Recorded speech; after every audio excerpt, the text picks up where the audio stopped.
আসসালামু আলাইকুম। আজ তোমাদের সাথে শেয়ার করতে নিয়ে এলাম একটা অন্য ধরনের কাজ। এই কাজটা অতি সাধারণ একটা কাজ, কিন্তু আমাদের জীবনের অত্যন্ত প্রয়োজনীয়। আমরা যতই বাইরে থেকে জামা কিনে আনি অথবা দর্জির কাছ থেকে জামা বানাই, কিন্তু কখনো কখনো এই কাজটা আমাদের একটু হলেও করতে হয়। কারণ দেখা যায় যে জামার নিচে একটু, ফ্রকের নিচে একটু খুলে গেছে, অথবা কোথাও একটু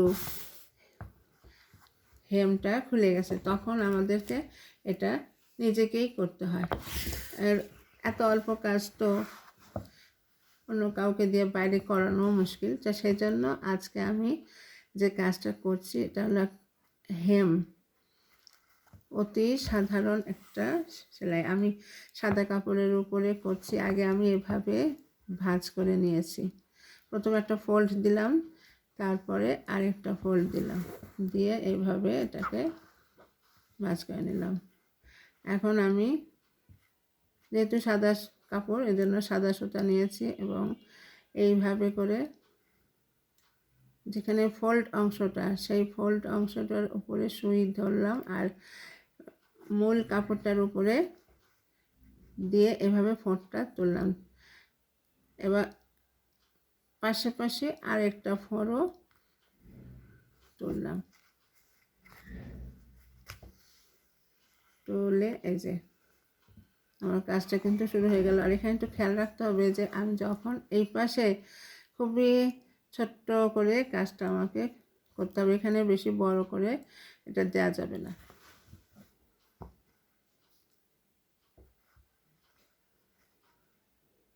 ফোঁড়গুলো ছোট নিতে হবে, বড় বড় ফোঁড় নিলে দেখতে ভালো লাগবে না।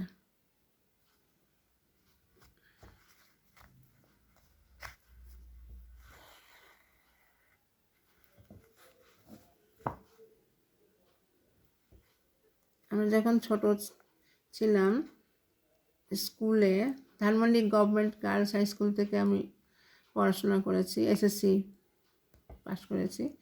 তো ওই স্কুলে আমাদের ছোটোবেলায় সেলাই শেখানো হতো, যদিও বর্তমানে এখন ওই সব কিছু শেখানো হয় না, কিন্তু তখন হতো। এবং আমার মনে হয় যে এটা খুব প্রয়োজন, কারণ জীবনের সবই শিক্ষাই তো নিতে হবে। এজন্য আমাদের স্কুল থেকে একটা ক্লাস হতো, নানা কিছু শেখানো হতো। তো তাতে প্রথম পার্টি ছিল হেম করা। এইভাবে করে দেখো আমি এটা কাজটা করে নিলাম।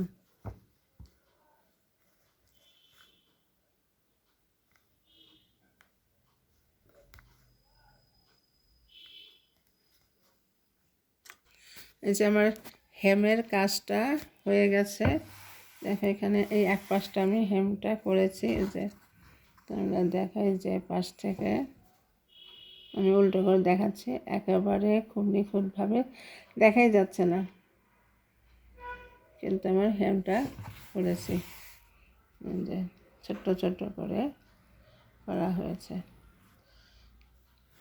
তো বন্ধুরা, এটা কিন্তু আমাদের খুবই কাজের জিনিস এবং আমাদের নিত্য প্রয়োজনীয় একটা ব্যাপার, আমাদের সবারই জানা উচিত।